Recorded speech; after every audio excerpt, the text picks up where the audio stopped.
Bien, buen día. Vamos a continuar con el modelo de las perspectivas racionales de Lucas. Ya estamos finalizando el curso, quedaría esta la clase de hoy.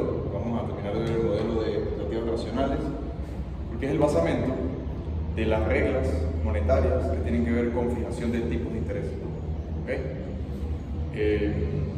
Esto yo lo voy a dar la última clase el día jueves y vamos a ver un poquito qué tiene que ver eso con el tema de los tipos de cambio y digamos, la economía abierta, ¿no? Propiamente dicho, para terminar de hablar del modelo de Lucas, nosotros hemos quedado en dos funciones, ¿verdad? Una que tiene que ver con la oferta agregada.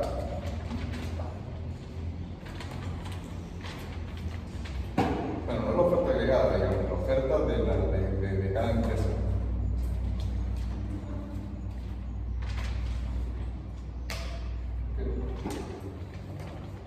Habíamos definido para el modelo de Lucas la oferta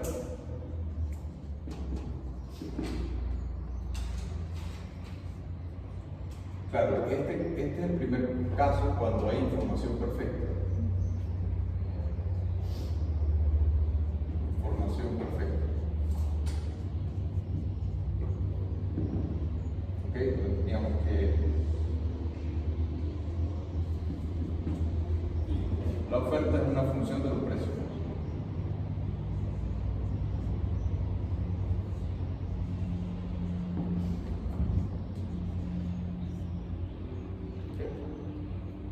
Esta era la ecuación 6, se recuerda. Luego hemos definido la demanda.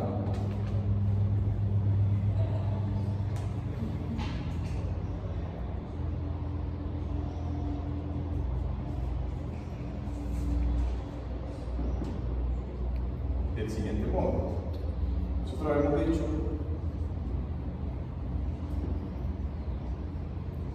que la cantidad demandada depende del nivel de ingreso más una perturbación aleatoria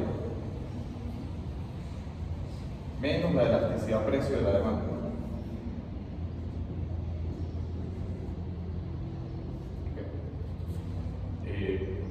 Nosotros habíamos definido que esta variable de acá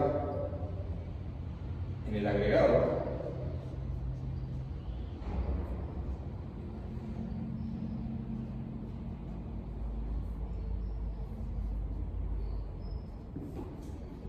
es igual a 0. Es decir, hay perturbaciones positivas, hay perturbaciones negativas, unas se compensarán con otras a lo largo del tiempo, de tal modo que su impacto en promedio es 0, donde la variable z, una variable aleatoria, sigue una distribución normal, un supuesto que tiene el modelo. ¿Okay? Entonces, digamos, cualquier evento que altere la demanda, o bien de forma positiva o bien de forma negativa.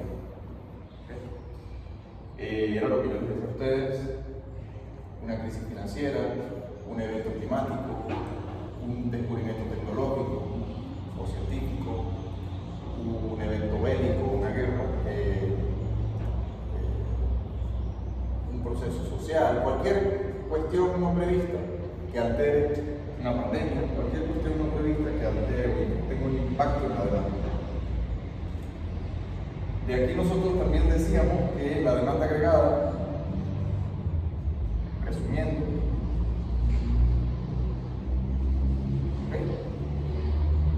es esto de acá.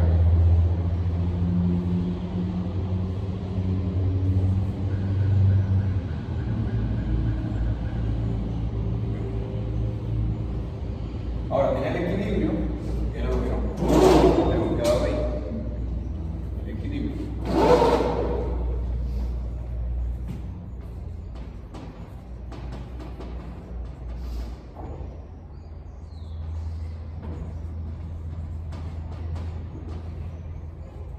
Vamos a llegar a algo que ya ustedes conocen. Sustituyendo ecuación 7. Y esta de aquí es la ecuación 10. Porque aquí también definimos que el ingreso está dado de demanda, está dado una cantidad, sería la ecuación 8. Y el precio también está dado. Porque, claro, es información perfecta, son conocidos estos valores. Entonces, sustituyendo 6 en 7, queda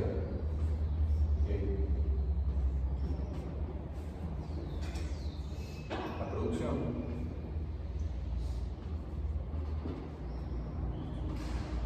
la oferta igual a la demanda, el equilibrio, ¿verdad?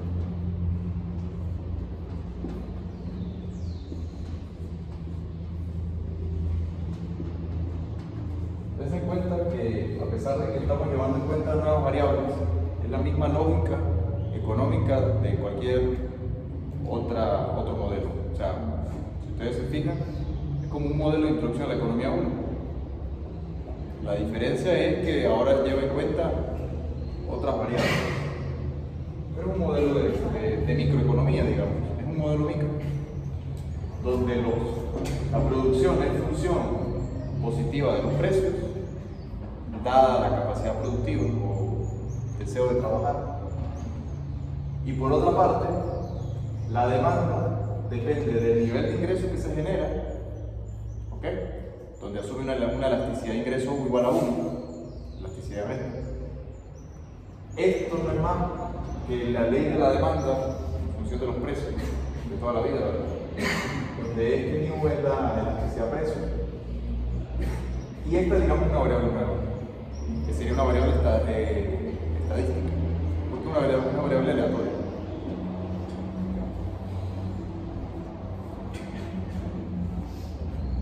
Resolviendo.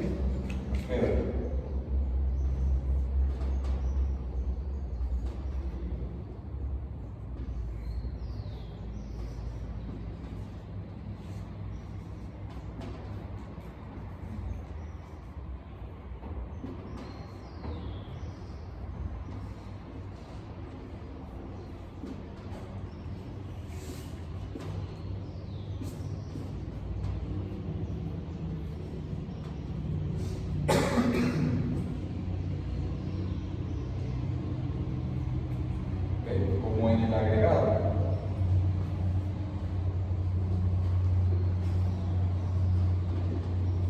La sumatoria de todos los PSUIs se supone que son el compuesto del nivel de precios. Te dicen que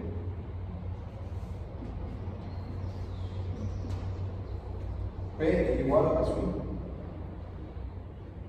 por lo cual nos queda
entonces, de aquí surge el hecho de que como tanto este precio, que es el nivel de precio, como este son conocidos, ¿verdad? Si variaciones en el nivel de precios general son iguales a variaciones en el precio particular, entonces la variación de la oferta es cero. ¿Okay? Si la variación de la oferta es cero, entonces en ese punto simplemente lo que tenemos es el hecho de que existe neutralidad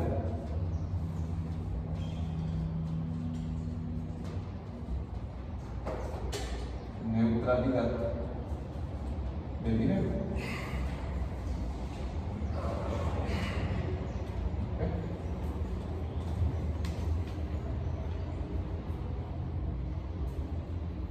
Dicho de otro modo, si tú tienes que tus precios conoces que aumentan porque está aumentando la inflación, no aumenta la cantidad producida, la cantidad óptima de producción es la misma que antes, con lo cual esta variable M, ¿verdad?, que nosotros vamos a introducir o interpretar como una variable monetaria, cualquier incremento monetario tiene incrementos en precios. O sea, digamos, el modelo se torna un modelo clásico. De allí el hecho de que estos sean modelos neoclásicos. ¿Ok? O sea, esto es un modelo neoclásico. Ya se están dando cuenta por qué es neoclásico. ¿Ok? Ahora, es neoclásico hasta aquí. Y ahora viene la parte más interesante del modelo. O sea, me explico.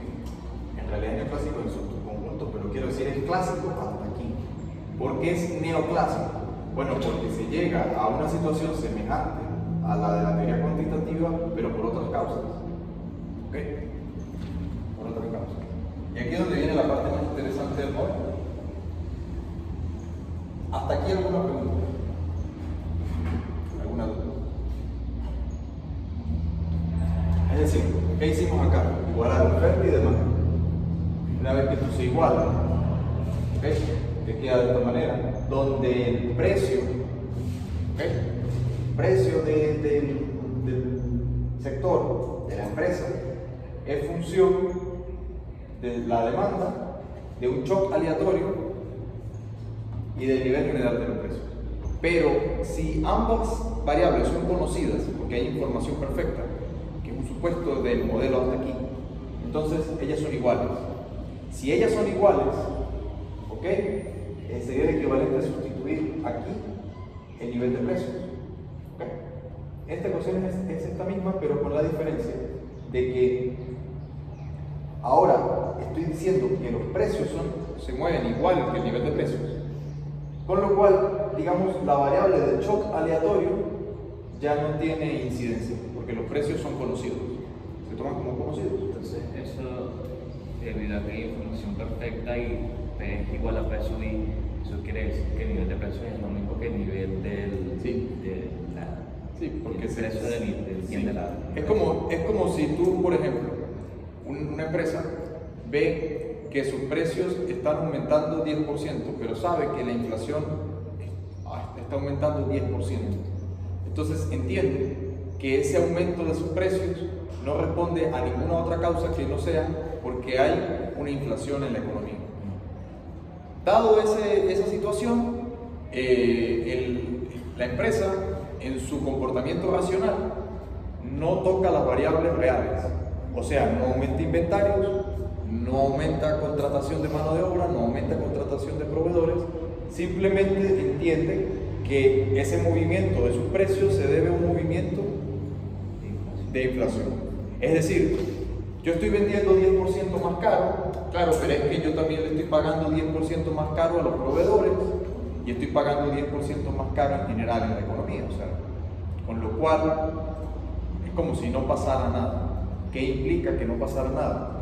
A ver, cuando decimos que no pasa nada en términos de la economía real, lo que está sucediendo es que un aumento en la cantidad de dinero aumenta el nivel de precio. Una pregunta, ¿y por qué en la ecuación 11 tenemos la variable de un acontecimiento aleatorio, pero en la 12 no lo tenemos. Porque se conoce ya el precio. O sea, el precio es igual al nivel de precios. Con lo cual, este precio de aquí no se va a ver alterado por una variable aleatoria precisamente porque se asume conocido. ¿Ok? Se asume conocido. En cuyo caso, lo que resulta de aquí es que la variación de la producción es cero y los precios se mueven conforme se mueva la variable monetaria. Bien. Ahora, luego de esto, viene la parte más interesante del modelo. Digamos el aporte de Lucas viene aquí.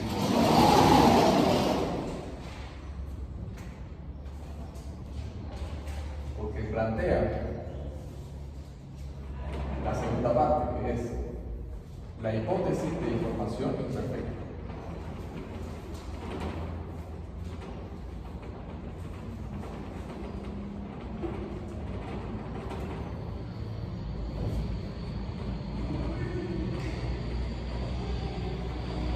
Y es con este modelo de Lucas con el que se hace la síntesis neoclásica.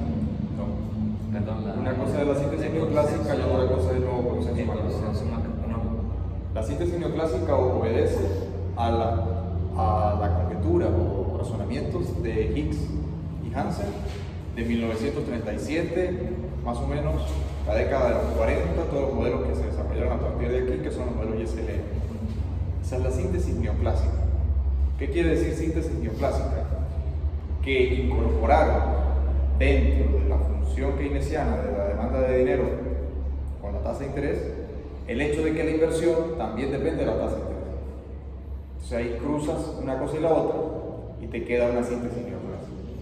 Ahora, este modelo es de los años 70 que obedece a lo que se conoce como modelos neoclásicos con shocks reales.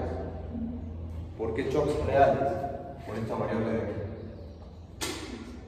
O sea, estos son modelos neoclásicos de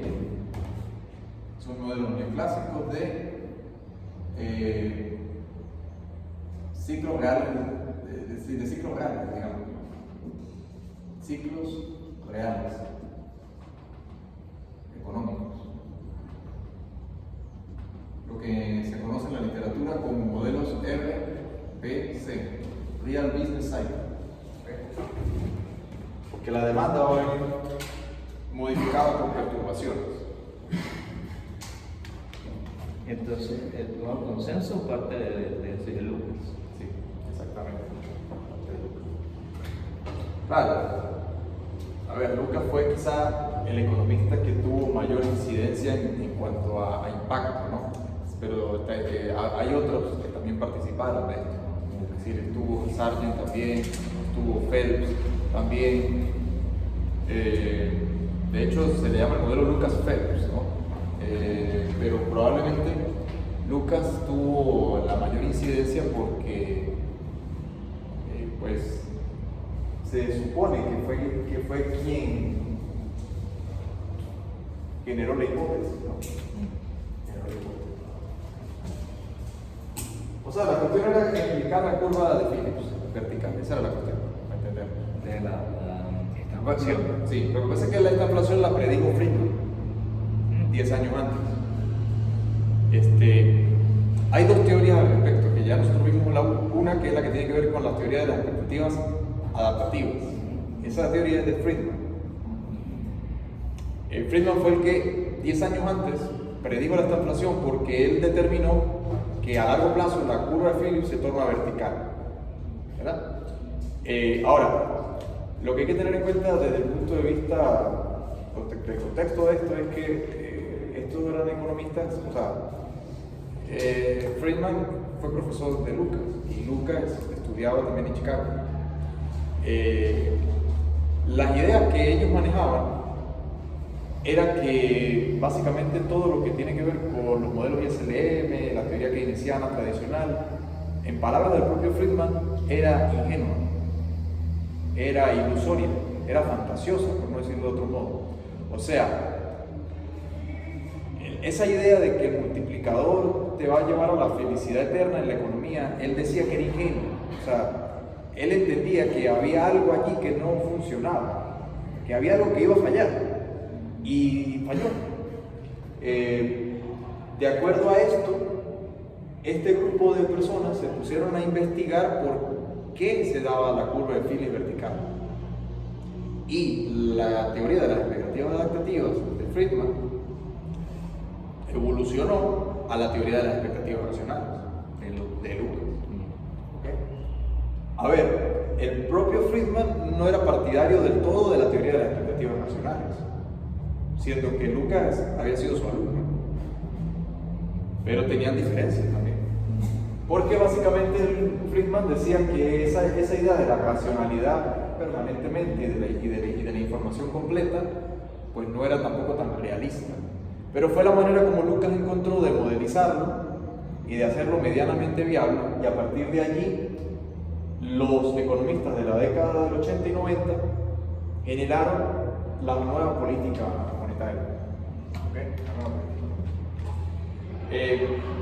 Pero vamos a ver el modelo que tiene que ver con esto, y allí pues vamos haciendo las aclaraciones. Parte de lo mismo, ¿okay? Comportamiento de las empresas.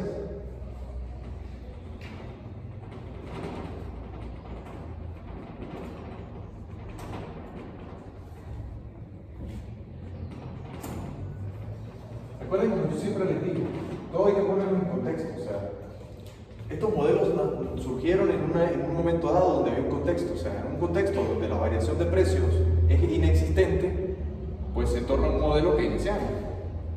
Era lo que veíamos en la última clase. O sea, esto deriva en un caso keynesiano, donde tú tienes la tradicional curva de Phillips, o sea, a corto plazo, que tú tienes que la oferta depende positivamente de los precios. Pero llega un punto en el que esta variación se comienza a hacer bastante importante, o sea, los precios empiezan a aumentar de manera importante, con lo cual se crean expectativas. ¿Okay? ¿Se crean expectativas de qué? De que tú dices, o sea, un empresario racional, es decir, te tiene que enfrentar a un problema. O sea, ¿cuál es el problema que se enfrenta? Tú dices, bueno, si yo tengo que aumentar producción, porque está aumentando los precios, pero yo me doy cuenta que ese aumento es también porque está aumentando la inflación, yo no sé exactamente cuál es mi cantidad óptima de trabajo que tengo que contratar. Porque si yo contrato de más, una compañía cualquiera, una empresa cualquiera contrata de más, va a producir de más, lo cual va luego a producir el problema de que te va a generar desempleo. ¿Ok? Pero con el mismo nivel de precio creciente. A partir de allí, el problema de esto es que un empresario tiene que cuidar sus costos, o sea, tiene que cuidar su beneficio, sus ganancias, ¿okay? Sus utilidades, porque si una empresa, vamos a decir, no se da cuenta del todo de que es por un proceso inflacionario y empieza a contratar más mano de obra, empieza a contratar más trabajadores, empieza a contratar más líneas o proveedores, etc., pues sus costos van a aumentar. Pero si además también está aumentando la inflación, lo que va a tener que pagar por esto va a ser cada vez mayor. Entonces, ahí es donde está el problema. Que en un contexto donde no hay inflación o la inflación es prácticamente pequeña, pues ese problema no existe. El problema es cuando la inflación se convierte en una cuestión relevante en la economía, que básicamente es la realidad de la segunda mitad del siglo XX. Y sigue siendo hasta el día de hoy. ¿Okay? Bueno, entonces,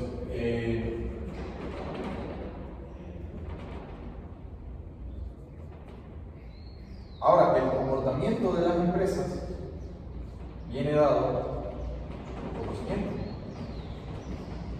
según Lucas.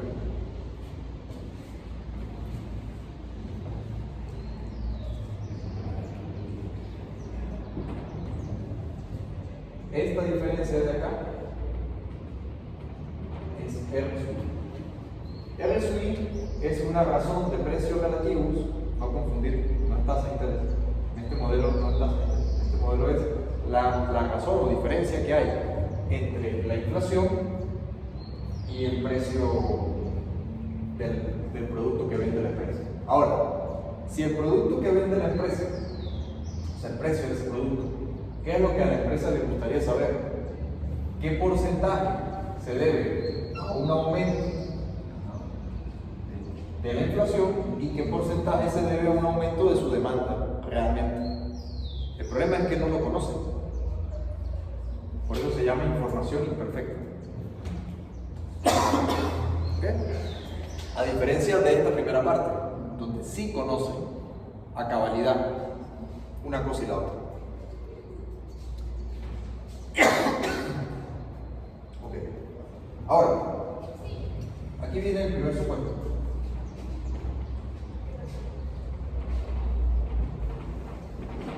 Primer supuesto de Lucas.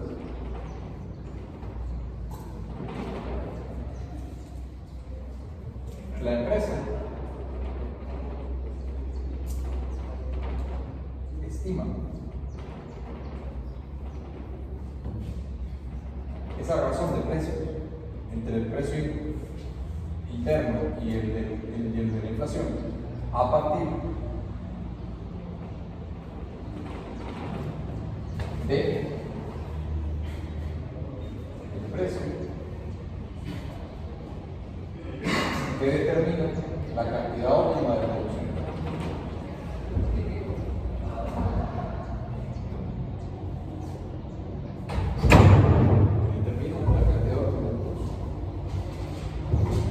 Con lo cual, y aquí es donde viene el elemento de expectativas, aquí es donde lo introduce. Como no conoce la inflación, entonces el nivel de oferta de la empresa va a ser similar al de aquella primera parte, pero ahora va a ser sobre la esperanza de esa diferencia dado el precio de la empresa. O sea, esta es la gran novedad del modelo de Lucas. Él introduce un concepto matemático, que es la esperanza, que modeliza la expectativa. O sea, yo no conozco exactamente este valor, pero lo voy a estimar, o sea, lo voy a esperar, dado que conozco el precio de mi compañía. Pongan Coca-Cola. Coca-Cola sabe cuánto vende su Coca-Cola, pero Coca-Cola no sabe exactamente el nivel de precios hoy de la economía, pero lo puede estimar, que no es otra cosa que hacerse una expectativa. ¿Okay? Se hace una expectativa. Segundo supuesto.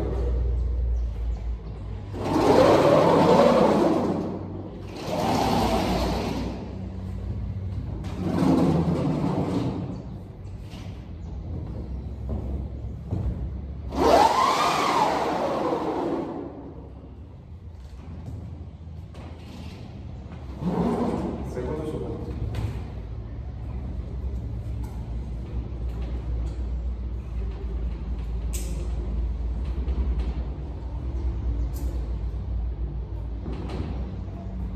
Segundo supuesto de Lucas es que la esperanza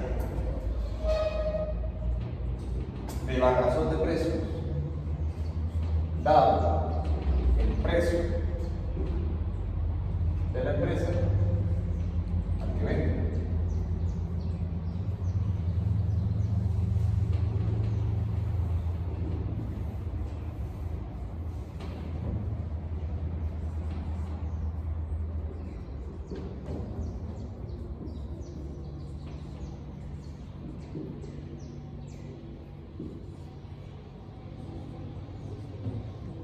y su distribución real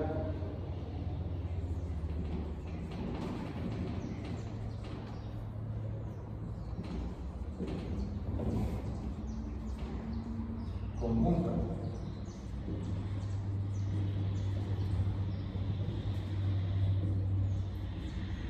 Si ambas siguen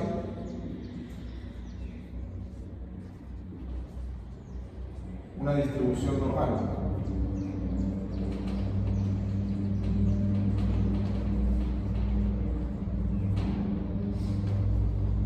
entonces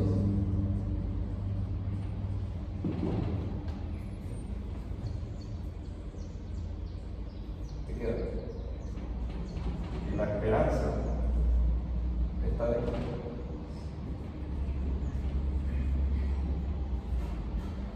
Es igual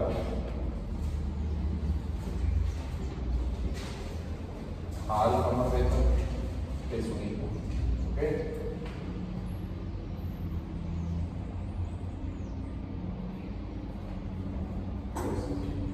Este cociente aquí es la 17. Este cociente aquí es la 16. Y esta es la 15.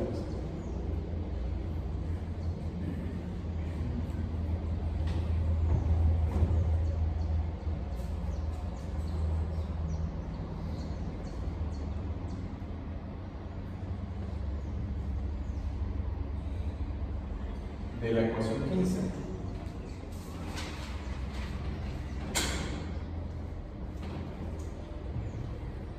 se sigue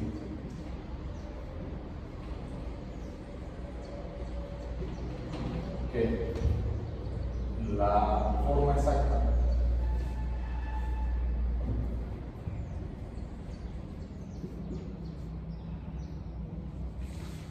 del 17 es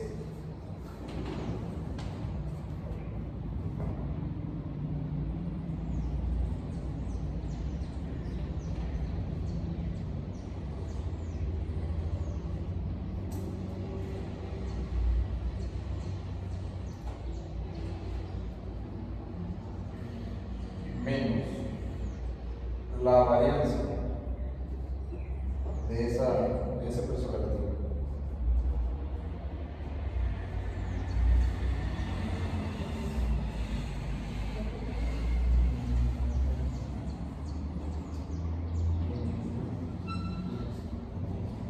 Por la esperanza de precio más la varianza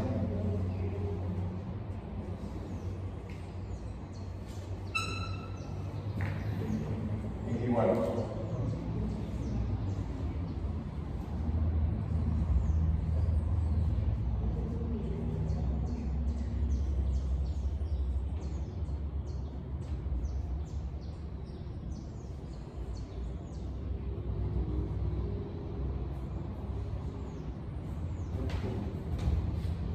esta ecuación de aquí sería la 18.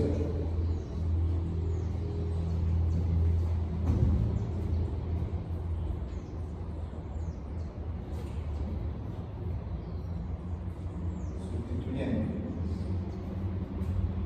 18 en 16 queda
Ok, entonces, esta digamos es la idea novedosa de Lucas, que en su momento generó pues, controversia, porque era algo que no estaba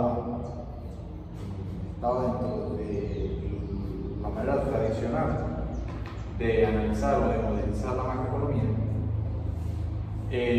Ya hoy en día simplemente se asume que el comportamiento de la expectativa es la racionalidad del consumidor.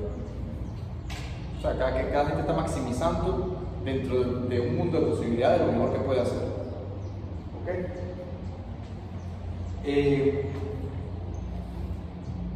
La esperanza de estimar este valor no conocido dado el que conoce es igual a la varianza, ¿okay?, dado la esperanza de la inflación. ¿Okay?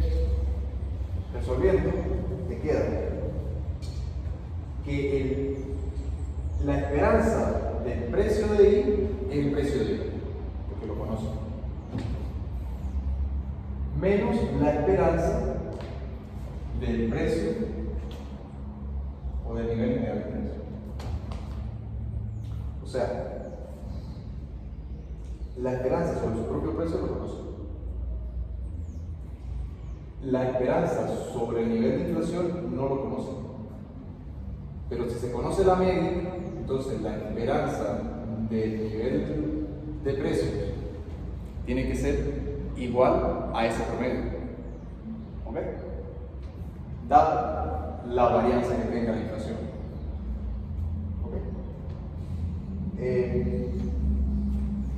Como, digamos, esa estructura matemática, esta de aquí, me define lo que tiene que ver con esta variable de las expectativas y esta variable de las expectativas, yo la metí en la función de oferta. Entonces lo que hace es sustituir este de aquí, ¿okay?, sustituir la ecuación 18 en la 16. ¿Okay? Con lo cual te queda que la oferta, cuando la información es imperfecta, es una función positiva del precio que conoce y negativa de un valor que no conoce, pero que si se sabe su medio va a ser igual a su medio. ¿Okay? Donde simplemente esto de aquí, ¿okay?, esto de aquí multiplicado por esto de aquí, como son parámetros, lo llama medio. ¿Okay?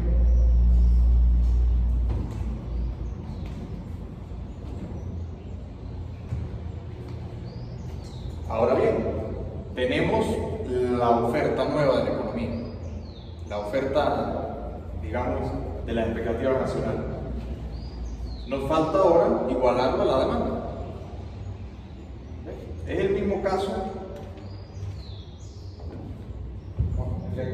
Esta ecuación de aquí es la oferta, o sea,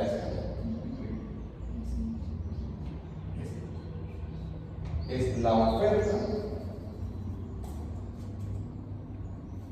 con expectativa nacional.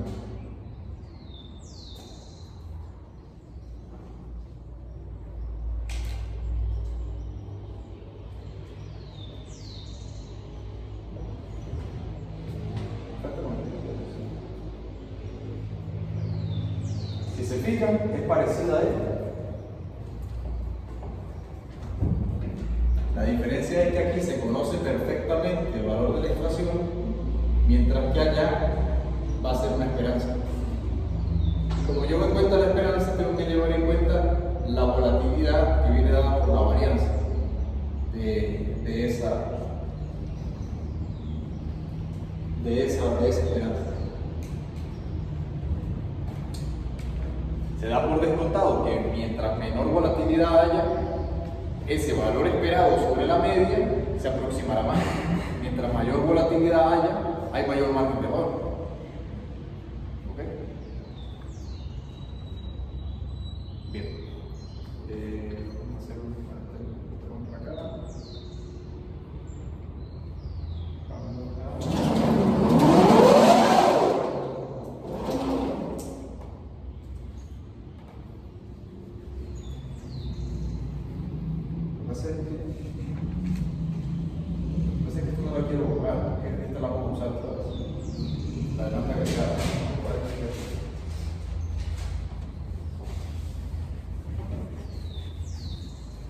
que cambia es la oferta, la demanda no cambia en lo absoluto.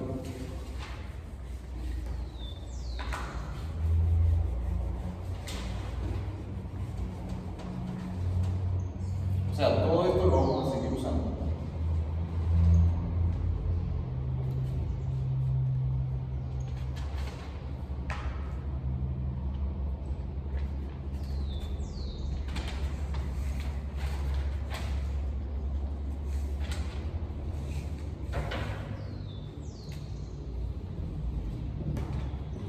Esa es la 19. Entonces, lo que vamos a hacer es que ahora es poner la oferta con expectativa racional. O sea,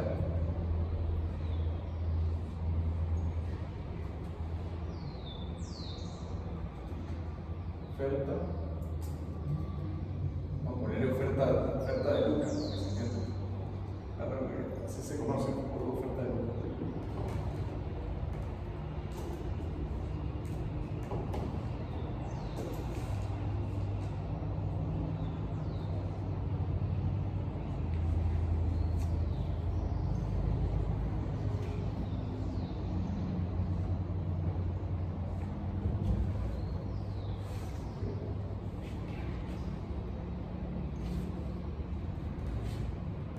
Y esta de aquí es la ecuación 20.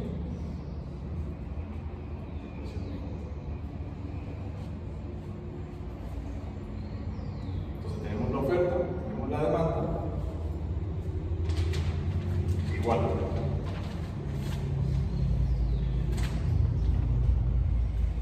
Vamos a hacerlo.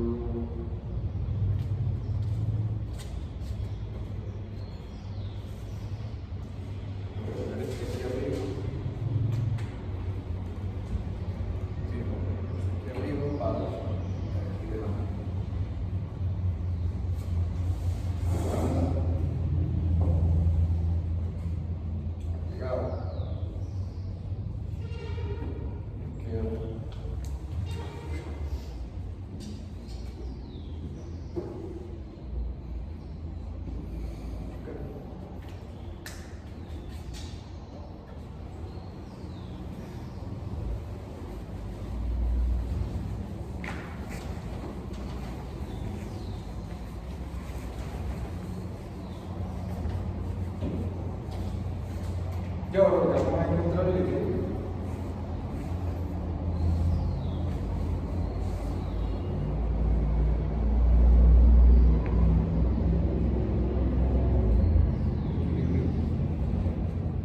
sustituyendo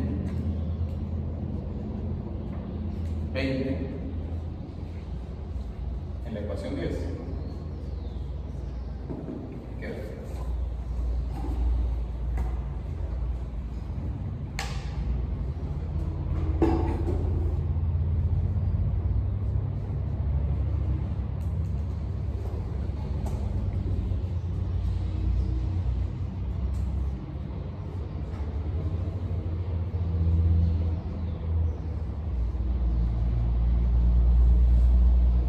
esta es la ecuación 21.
las expectativas.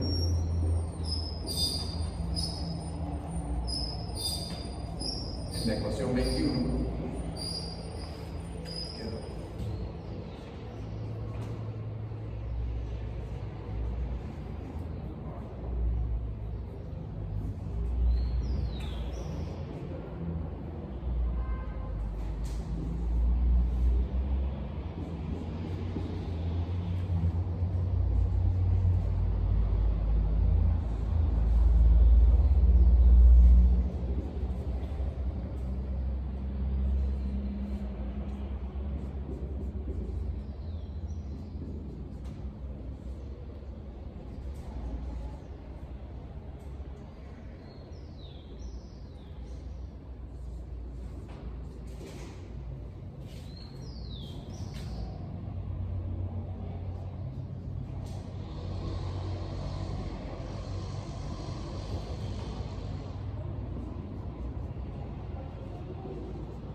Luego,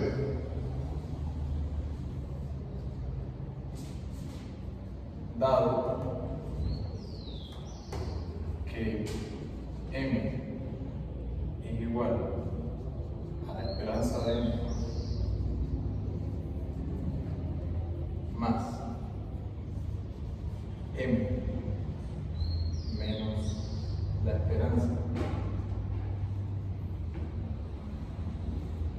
de M. Entonces,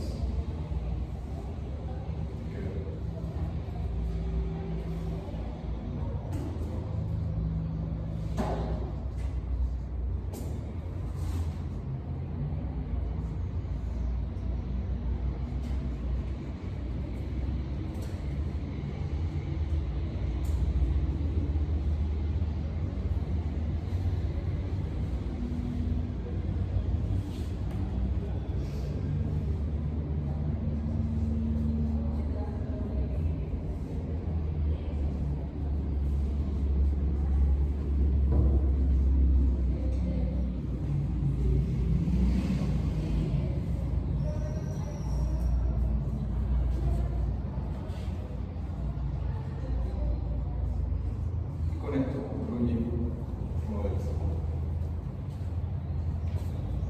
O sea, toda esta modelización lo que está haciendo es poner en un modelo, en términos matemáticos, la idea de Lucas, que era la que yo explicaba.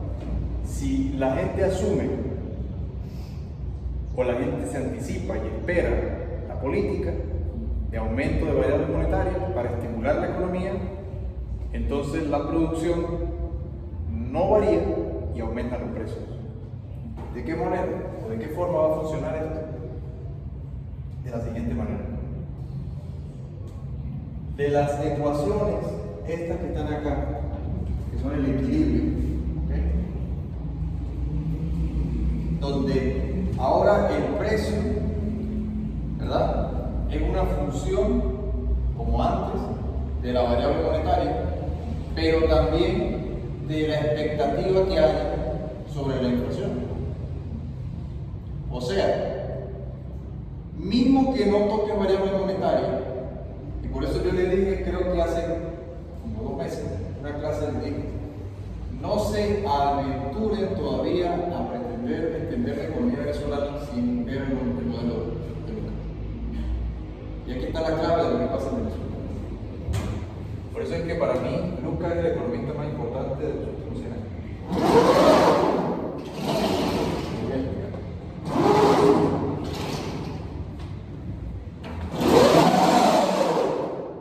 Y lo voy a explicar. Tradicionalmente, ¿qué es lo que habíamos visto hasta ahora?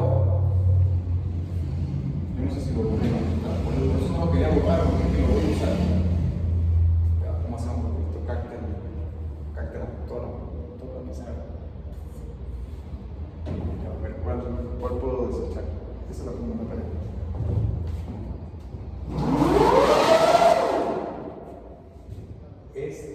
Esta no, porque esta es la que necesito.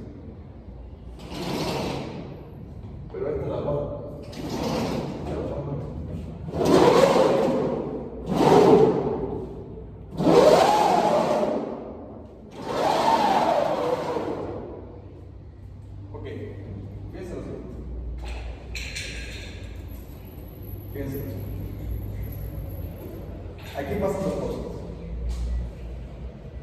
En esta primera parte, digamos, la tradicional, cuando la economía está en pleno empleo, ¿verdad? Un aumento de variables monetarias te conduce a aumento directo de precios, con lo cual se da la neutralidad directa. Sencillamente porque la economía ya está en pleno empleo. Si la economía no está en pleno empleo, entonces se da la curva de Phillips. ¿Ok? Puede pasar, o bien, que la oferta agregada sea esta, o puede pasar que la oferta agregada sea esta. ¿Ok? ¿Qué es lo que ocurre? Si tú estás aquí, porque está en el pico potencial, por lo cual se da esta situación, la neutralidad directa. Si la economía no está en ese punto, vamos a suponer que por acá está el pico potencial,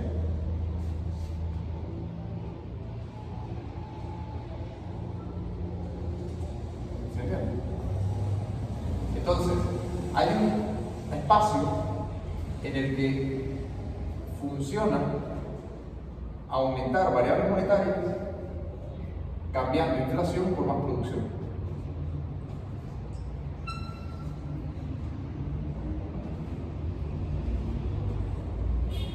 ¿Se entiende? Es decir, lo que ya veíamos en la clase con el modelo ISL, o sea, que llega, hace expansión monetaria, y esa expansión monetaria implica una reducción en los tipos de interés, pero también implica un aumento de la producción. ¿Correcto? Decir una disminución de la tasa de interés es lo mismo básicamente que decir un aumento de los precios. Ahora, si tú estás en una situación donde se crean expectativas, entonces fíjense lo siguiente. El nivel de precios en general ya no depende solamente de la cantidad de dinero que haya en la economía, sino de la expectativa que haya sobre la inflación. O sea, vamos a suponer que el Banco Central hace una política de no mover la variable monetaria. Vamos a suponerlo. Pero las personas tienen expectativas inflacionarias. Entonces, eso va a implicar una variación positiva en el nivel de los precios. Mientras más volátil sea esa expectativa, que es lo que habíamos visto por acá, mientras más volátil sea esa expectativa, mayor impacto tendrá en la inflación. Mientras menos volátil sea esa expectativa, más controlada se mantiene. O sea, vamos a suponer que el Banco Central establece una política monetaria que es restrictiva. Inclusive, vamos a suponer, ni siquiera eso, vamos a suponer que restringe la oferta monetaria. Y sin embargo, ustedes ven que en la economía los precios siguen subiendo. Valga decir el tipo de cambio. Como ya yo les he explicado, el tipo de cambio es un indicador financiero del resto de precios de la economía, como un termómetro. Si el nivel de precios, o sea, si el tipo de cambio sube, es porque el nivel de precios va a subir. Pero es esa dinámica, no es al revés. No es que porque sube el tipo de cambio va a subir la inflación. ¿Me explico lo que quiero decir? O sea, la lógica es, como va a aumentar la inflación, es que el tipo de cambio se dispara primero, porque es un mercado más líquido. Ahora, cuando tú tienes esta situación tradicionalmente, ¿qué es lo que te va a decir un economista? Eso no tiene sentido. Pues resulta que sí tiene sentido. Pero hay que encontrar la causa del sentido, que fue lo que hizo Lucas. Si esta expectativa de aquí es muy alta, mismo que esto caiga, esto va a aumentar. ¿Me explico lo que quiero decir? Que mucha gente decía, no, pero ¿cómo es que reduciendo la cantidad de dinero sigues teniendo inflación en la economía? Bueno, porque entran en operación las expectativas, ¿verdad? Y aquí es donde viene el problema de todo esto. O sea, esto no es más que la curva de Phillips, es una función de la curva de Phillips aumentada.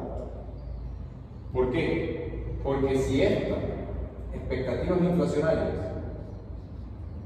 son altas, mismo en un contexto donde tú, digamos, mantienes estable esto, la producción cae. ¿Okay?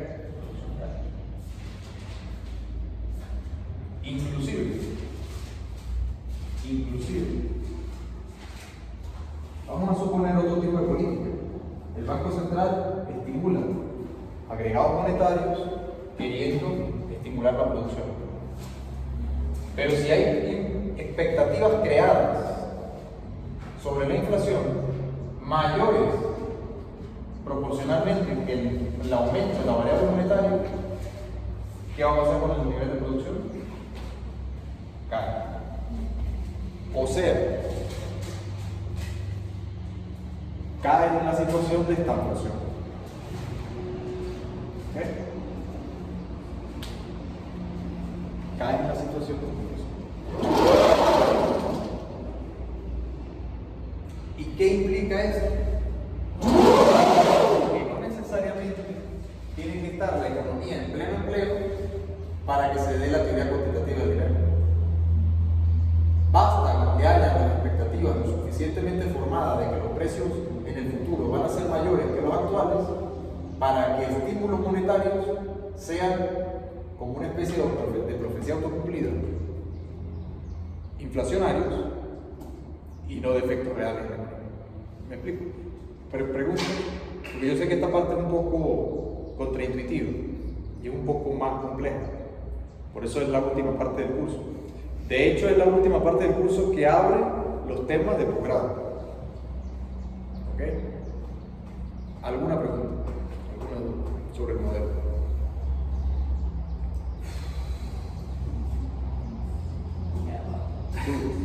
Cosas que ustedes no comprendan, se les esté dificultando.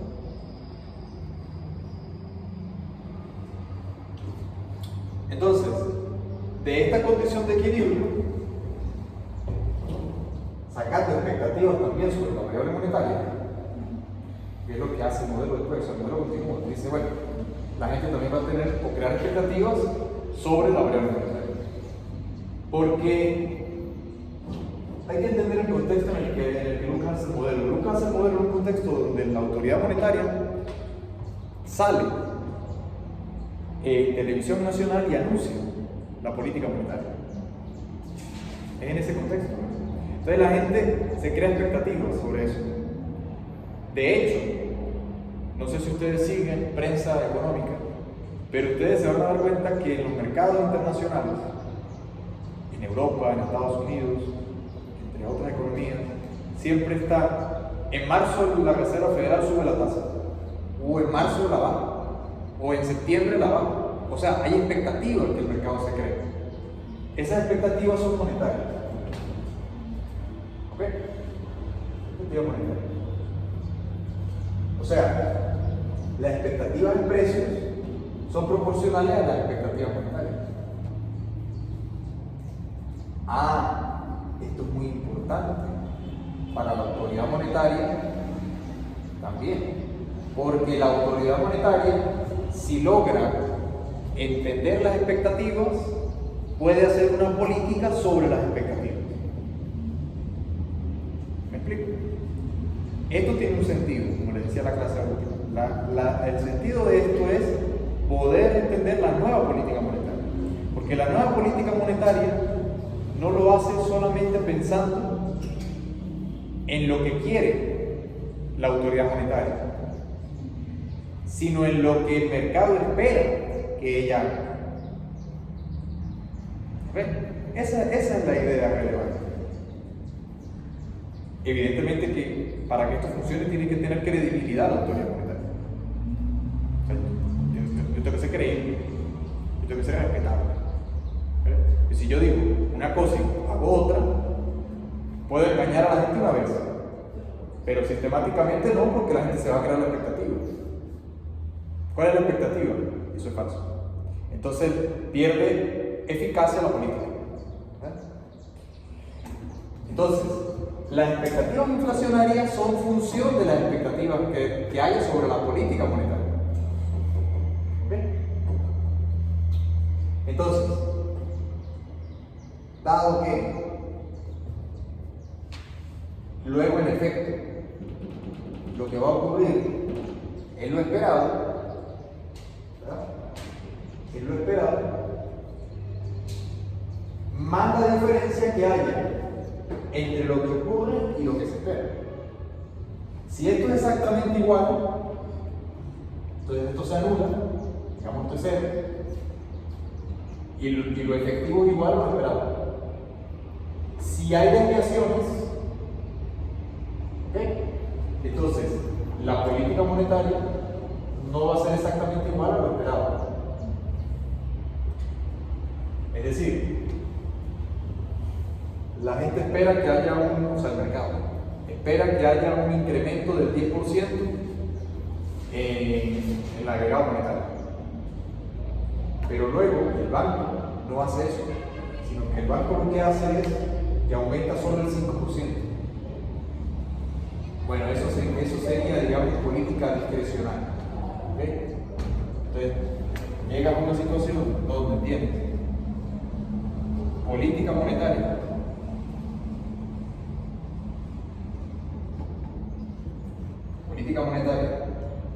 discrecional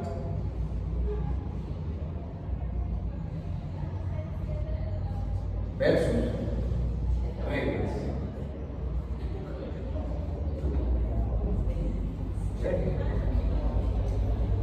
Discrecional, ¿qué es? Lo que acabo de decir.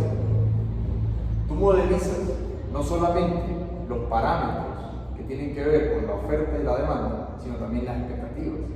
Cuando modelizas las expectativas, entonces, ¿qué es lo que hacen los bancos centrales? Oye, la gente espera esto, pero yo voy a hacer otra cosa. Y eso sería discrecional, porque fue una decisión puntual en un momento dado. ¿Okay? La otra manera de hacer política monetaria es establecer una regla. Que al establecer una regla, ancla las expectativas. Porque ¿cuál es la diferencia? La diferencia es que cuando la política es discrecional, esto volatiliza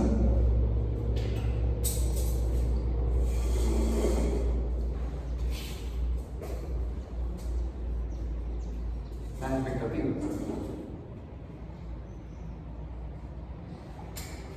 sobre los precios. Cuando tú tienes una regla, entonces estabiliza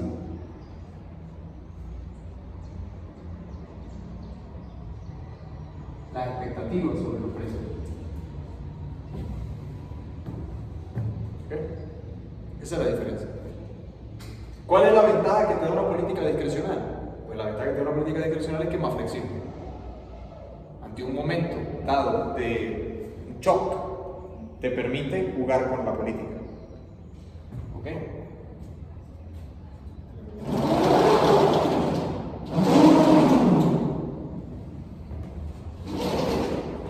Mientras que si tú estableces una regla, ganas estabilidad, pero esa estabilidad no te sale gratis. Te sale el costo de que cuando tengas que enfrentarte a una situación inesperada, pierdes flexibilidad. ¿Ok? Pero la cuestión es que la regla te permite en un momento dado romperla, mientras que la discrecionalidad cuesta mantenerla como una política secular o una política estable en el tiempo. ¿Ok? Esto, dicho de otra manera, esto es como si ustedes van manejando en un carro, un vehículo, y ustedes siempre van a 60 kilómetros por hora. Y cuando sea permitido ir a 80, ustedes suben a 80. Y en una curva vuelven a bajar a 60. Y ustedes se mantienen ahí. ¿Qué te va a permitir esto? Que la gente que va contigo en el carro va a ir más segura. Y va a ir más tranquila. Porque va a ir a una velocidad media estable. Y además te va a permitir gastar menos gasolina. Porque no va a estar dando saltos a cada rato. Pero si en la vía hay muchos baches, policías acostados, cosas no esperadas, se atraviesa, no sé, un camión, un semáforo nuevo, etc. Entonces tú tienes que estar recortando y subiendo de velocidad cada rato. ¿Qué va a implicar esto? Que la gente va a estar con más zozobra, pero lo necesitas hacer porque es que hay obstáculos en la vida.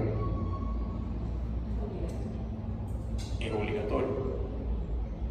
Entonces, discreción versus reglas no es una situación de preferencias, simple y llanamente. Es una situación de preferencias, pero también es una situación de circunstancias y de restricciones del medio. ¿Qué es lo que una economía busca? Reglas. Una economía sana. ¿Qué es lo que hace la política monetaria actual? Para anclar, ¿qué? Las expectativas. Para que la gente piense que el mes que viene la inflación va a ser igual que la de este mes. Y la de dentro de un año va a ser aproximadamente igual que la de hoy. Al estabilizar, tú permites que los microfundamentos de la economía, la productividad, cobre su verdadera relevancia en el crecimiento económico. ¿Ok? Pero, si las condiciones no te lo permiten, entonces tú puedes, vamos a decirlo así, en cualquier momento saltarte la regla. En cambio, si tú estás permanentemente haciendo recortes o aumentos a conveniencia, te va a costar hacer creerle a la gente tu política. ¿Me explico? Okay. No sé si con este ejemplo se dio a entender de manera más ilustrativa. Entonces, de aquí radica toda la importancia del modelo de Lucas. Cuando tú anclas las expectativas, te pueden pasar dos cosas. Que la gente anticipe la política, ¿verdad? Con lo cual, una vez que aproximadamente esto y esto son iguales, entonces el nivel de precios va a ser igual a lo que se espera que haga el Banco Central. Y si esto es así, si el banco logra esto, es un ser supremo. Porque PIN logró ponerle ¿qué dice? El conejo de Alicia. Lo logró guardar. Porque la inflación es un conejo. Es el conejo de Alicia en el País de las Maravillas. O sea, es una variable que tú no la controlas. El banco no la controla. Ningún banco puede controlar la inflación. Por eso es que todas las semanas, cada 15 días, el banco está pendiente del dato, cómo está evolucionando. Para hacer su política. Pero si yo logro que la gente me crea, entonces yo lo puedo usar a mi favor. ¿Cómo lo puedo usar a mi favor? Establezco una regla, anclo las expectativas y voy a hacer creíble que el dinero es escaso. Es decir, la utilidad marginal del dinero cobra relevancia, porque yo le hago creer a la gente. ¿Qué implica esto? Que cuando un consumidor va ya a la tienda, al supermercado y ve que algo está caro, no lo compro. ¿Por qué no lo compro? Porque mi dinero vale. ¿Me explico lo que quiero decir? Les pongo otro ejemplo. Si pongamos por caso, y yo sé que este ejemplo, ustedes van a decir, ¿con qué cara lo hace usted siempre llega tarde? Es lo mismo. Si yo a ustedes les digo aquí que yo llego a las 8:30 y todos los días yo llego a las 8:30, ustedes van a verse obligados a llegar a las 8:30. Pero como yo no hago eso, sino que yo lo hago de manera discrecional, un día llego a las 9, un día llego a las 9:10, otro día llego a las 8:45, a veces he llegado a las 8:15. Entonces uno llega a una hora, otro llega a otra, otro llega a otra. ¿Me explico? Hay volatilidad en las expectativas que hace que luego no tengamos una hora fija. Ahora, si yo les digo a ustedes que hay profesores que sí son así, lo que me cuentan, es a las 8:30 y a las 8:30 yo cierro esa puerta y tranco. Lo que pasa es que ustedes vienen poco, pero se supone que hay como 15 personas más que no vienen, no sé por qué. Los que están fuera de Mérida los entiendo, pero ¿y los demás? Siempre o sea, en fin, es que esto no debería ser, pero bueno. Pero si fuese un grupo más amplio, con seguridad todos llegan ahí a las 8:30. Porque yo estoy anclando la expectativa. Ese es el papel del Banco Central una vez que lleva en cuenta la política, o sea, la teoría del peso. ¿Me explico? Sí. A partir de aquí, ¿qué hora es? 10:30. A partir de aquí, vamos a ver la próxima clase. Algo que tiene que ver con esto, de las reglas, que es la regla de Taylor.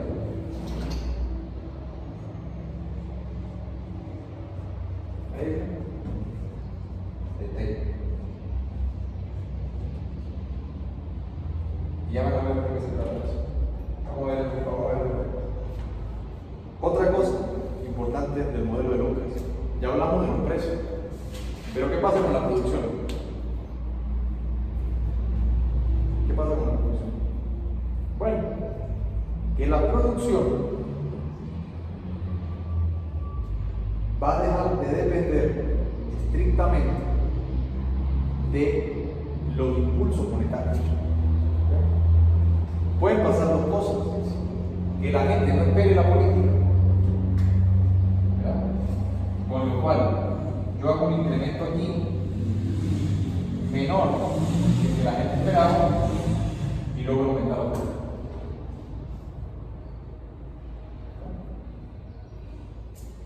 O puede pasar que sencillamente no se haga nada para no perjudicar la variable de precios. En conclusión, la política monetaria actual, moderna, no se utiliza cotidianamente para estimular la producción, se utiliza para estabilizar los precios, no para aumentar el empleo en la economía. Salvo y únicamente en una situación de máxima urgencia. Y les voy a indicar ver una película. Quizá la vayan a entender más ahora que han visto el curso de monetario. La película se llama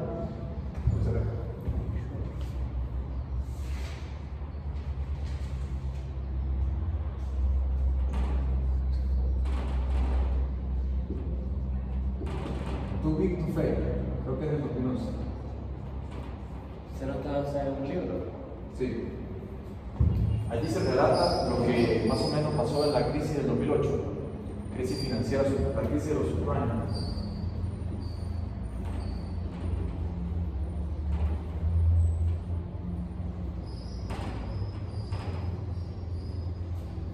En esa crisis del 2008, la teoría y el modelo de Lucas, digamos que perdió incidencia. Allí es que retomó toda la carga de nuevo fue el modelo de Friedman. ¿Modelo de qué? Modelo de Keynes fiscal, política fiscal. El modelo de Friedman es el que te dice que en momentos de máxima urgencia hay que tirar el salvavidas.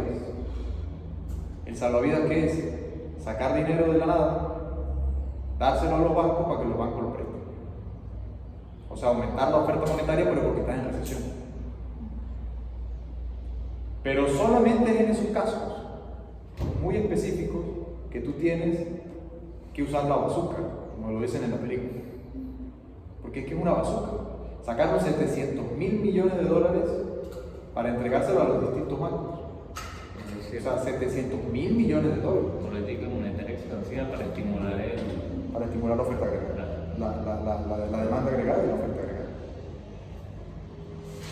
Pero es en un caso particular, porque tienes una mega crisis. O sea, es una crisis de tal tamaño que esta variable cobra toda la relevancia. ¿Y por qué se dejó de utilizar el modelo de Friedman para ir con el de Lucas? Por lo siguiente, menos mal que me recordó eso. Claro, esa pregunta tiene todo el sentido. ¿Por qué entonces no usar el modelo de agregados? Lo que pasa es que medir los agregados es difícil. Sobre todo mientras más complejo es el sistema financiero, más difícil se hace para la autoridad monetaria medir exactamente la cantidad de dinero que hay en la economía. Entonces, como no es tan simple medir los agregados monetarios, entonces se torna complejo llevar a cabo una política monetaria sobre una variable que tú no logras medir en su dimensión real. En el contexto de los años 60 era más simple, cuando Friedman la propuso. Pero en los 70 y en los 80 el mundo de las finanzas tuvo una explosión, por así decirlo. Precisamente por las indicaciones del propio Friedman, entre otros economistas, que le dieron a Nixon y luego a Reagan de liberalizar los mercados, o de desregularlos, porque ya liberé era desregularizar los mercados financieros. Cuando se desregularizan y se va a un tipo de cambio flexible, comienzan a surgir una cantidad de activos en la economía que no existían antes, que van a sumarse a aquello que nosotros veíamos en la primera clase de M1 más M2 más M3 más M4 más M5 más M6. Son muchos agregados monetarios. Y ahora es peor porque ahora hay criptomonedas. Y mientras avance el tiempo, más difícil va a ser de controlar los agregados monetarios. Entonces, por eso es que esto se llama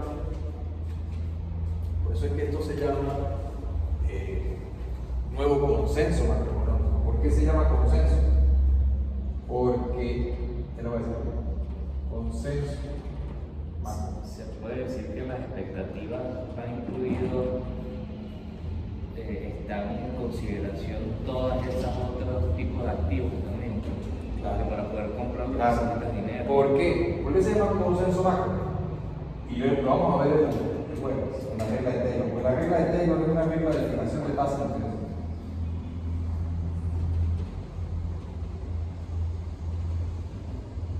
Porque controlar los agregados no es fácil, pero controlar la tasa de interés sí lo es. Claro, esto, más allá del posicionamiento ideológico, al final es algo que ha demostrado que sirve. Estrictamente hablando, desde un punto de vista liberal de mercado, esto es contraindicado, porque tú estás controlando los precios. Pero por eso se llama consenso. Porque el consenso, ¿qué es? Bueno, los keynesianos decían que había que mover la tasa de interés. Y los monetaristas decían que había que mover a los agregados. ¿Por qué se llama consenso? Porque, bueno, sí es cierto que nosotros no vamos a querer estimular la producción vía tasa de interés, como decían los keynesianos, sino que vamos a tocar las tasas de interés para controlar los precios. Por eso se llama consenso macro. Por esa razón. Porque la manera de modelizarlo es basado en Lucas, o sea, lleva toda la carga de microeconómica, a diferencia de los modelos ISLR, que son agregados. ¿Verdad? Pero el instrumento de política que se va a usar no es el de controlar cantidades de dinero, sino de regular o de, digamos, mover la variable de los precios del dinero en términos de su demanda especulativa, que es la tasa de interés. ¿Y pasó algún acontecimiento que hicieran que cambiaran del enfoque de Friedman al enfoque de Lucas? Cuando los bancos empezaron a perder poder de controlar la oferta monetaria. Precisamente cuando eso se da, el problema es que no logras aplicar una política con efectos que tú logres anticipar, porque no puedes controlar completamente la oferta monetaria. Es como si el Banco Central perdiese cierta autonomía o monopolio de la oferta monetaria. Hay oferta monetaria que no depende del Banco Central, por toda la acción del sistema financiero, complejamente articulado, o sea, los bancos, banca de inversión, fondos de inversión, etc. Y pues tiene sentido, ¿no? Porque cuando pasa la crisis subprime, pues muchos bancos quiebran. Y eso quiere decir que también muchos activos, instrumentos financieros dejan de existir. Exacto. Y el banco cobra relevancia. Exacto. Es que hubo una destrucción de activos muy grande. Cuando tú tienes esta restricción monetaria, lo que tú tienes es una caída en los precios, primero de las acciones, luego de los bonos, y lo que vas a tener es una subida de la tasa de interés, que te hacen impagables las deudas que habías contraído de las hipotecas. Allí entonces tú tienes que usar la política monetaria de Friedman, o sea, expandir la base monetaria. Y literal, pues, agarraron, imprimieron 700 mil millones de dólares y los repartieron para estimular el mercado. Y no generó tanta inflación. No, porque es que había deflación. Había deflación. Es como colocar otra Es volver al equilibrio. Es como colocar en el mercado todo el dinero que dejó de existir. Todo el dinero que dejó de existir, exactamente. O sea, eso, sanar la crisis antes de que se destape la gran recesión de los años 30. ¿Okay? Pero una vez que tú logras el equilibrio de nuevo, te olvidas de estar estimulando la producción y la demanda agregada con variables monetarias, o bien variables fiscales que van a terminar en variables monetarias. Y hoy en día volvimos al enfoque de Lucas. Exacto, claro. Volvimos al enfoque de Lucas. Volvimos al enfoque. O sea, el consenso macro, tú bajas la tasa de interés, ¿verdad? ¿Cuándo quieres que suban los precios? O al contrario, tú subes la tasa de interés, ¿cuándo quieres que bajen los precios? Bueno, no los precios, digamos la inflación.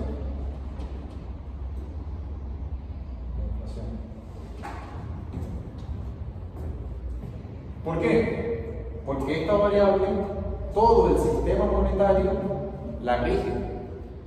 O sea, tanto la oferta que depende del banco como la que depende de otros agentes.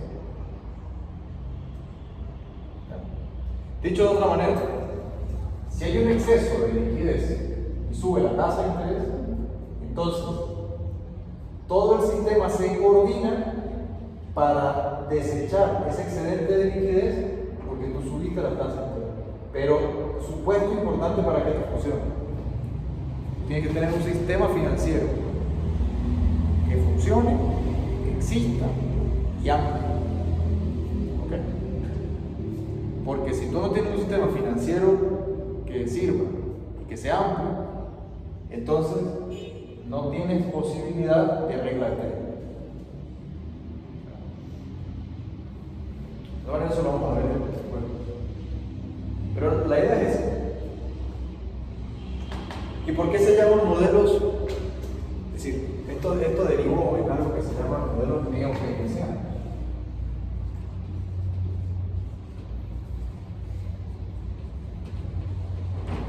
Digamos que aquí, esta ya es la parte final del curso donde, o sea, yo llego hasta aquí en este curso porque ya a partir de aquí es macroeconomía avanzada. Y esto solo lo van a ver las personas que sigan esta área en un posgrado y van a ver todos estos modelos que hay aquí por ahí. Digamos, ¿por qué se llaman neo-keynesianos? Y esta aclaración la hago para que se entienda el lenguaje, lo que quiere decir. Neo, porque la manera de modelizar es neoclásica. O sea, lleva el tipo de modelización de ciclos económicos reales. ¿Vale? Y keynesiano, porque no va a partir del supuesto de mercados perfectamente competitivos, sino de mercados imperfectos, donde hay poder de mercado, o sea, market cap. Tú puedes establecer un precio por encima de la productividad marginal, o sea, distinto al ingreso marginal. O sea, dicho de otra manera, los mercados son monopólicos, o sea, tú tomas la posibilidad de que haya mercados oligopólicos que te alejan, por definición, del PIB potencial. Porque para que haya PIB potencial tiene que haber perfecta competencia en la economía. Es decir, si tú tienes una situación monopólica, ustedes saben que el óptimo de producción de un monopolio está por debajo del óptimo de producción, como si el mercado fuese perfectamente competitivo. Entonces un modelo de Lucas se puede utilizar como complementario con el modelo de Keynes. Pregunto. Es decir, si se tiene una estabilidad de precios, se puede utilizar la política fiscal para estimular la producción. Exactamente. El modelo de Lucas condensa la discusión entre keynesiano y monetario y hace uso de esa variable perdida, el eslabón perdido que eran las expectativas nacionales. Cuando aparecen estos modelos, crearon mucho revuelo y causaron controversia en el mundo de la economía, pero cuando se empezaron a poner en práctica por parte de los bancos centrales y toda la investigación, porque esto generó un programa de investigación. Cuando este programa de investigación, en los 90, otros economistas se encargaron de llevarlo a la práctica, se dieron cuenta que funcionaba. El primer país que lo hizo fue Nueva Zelanda. Nueva Zelanda y Canadá fueron los dos primeros países que pusieron en práctica este tipo de... Ya hoy en día casi todos lo usan. Venezuela no, porque Venezuela se decidió por el lado discrecional. Y la política monetaria en el país ha estado doblegada o subyugada por periodos al tipo de cambio, porque no tenía tipo de cambio fijo, y por otros al fisco o a financiar los déficits fiscales. Ahora, mi pregunta es, ¿cómo un banco central puede saber las expectativas? Pues el modelo. ¿Con modelos econométricos? No, con modelos microfundamentados. Tú estimas los parámetros, a partir de esos parámetros estabilizas, ¿okay? Porque tú señalas una regla. Y cuando tú señalas una regla, anclas las expectativas. De todas maneras, eso lo vamos a buscar después. Pero todo es anclar las expectativas.